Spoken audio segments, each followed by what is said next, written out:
What does happen to your brain in the first 72 hours when you put the drink down? So many people reach out to me. They go like, am I going to die? Am I going to go through withdrawals? Am I going to need to call a doctor, dude? Am I going to have to are my withdrawals? Am I going to, there's so much anxiety prior to even putting the drink down that people just exacerbate their symptoms by continuing to drink. They don't want the withdrawals. They don't want the hangover. So they just do what I did 8 years ago and just keep drinking.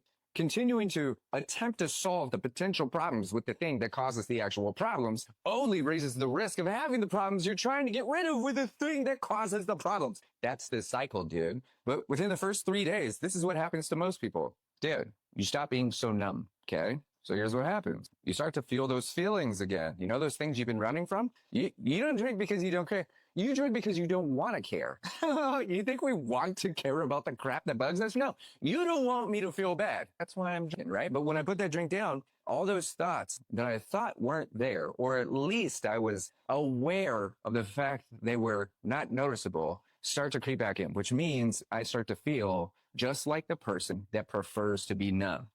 You start dealing with those emotions. Now, as you become less numb, you start to feel the weight and the density of what you've been running from. Most of the time, people go like, I can't do it. What do you mean you can't do it? It's just a thought. It's just an emotion. It's just a chemical response in your body. You're not broken. Your brain's not going to explode. But that doesn't mean your brain's not trying to keep you safe by signaling all the same neurological responses as if you were literally dying. Some people go like, oh, dude, the anxiety is getting the best of me. My depression is coming back. I definitely can't sleep. My diet is wrecked, dude. I don't know how to feel. I'm over here and then I'm over there, man. And then I want to take a nap and I have all this energy. My diet is wrecked, dude, but I know I need to eat. I can't keep water down, but I'm so thirsty. This is what I'm describing here is extreme circumstances. Most people that drink alcohol don't have a physical addiction. They barely even have a dependency, if you want to call it that. And because of that, they're probably not going to feel much in the first 72 hours. Now, someone who actually has a dependency and or addiction, they're probably going to be in the hospital during the first 72 hours. So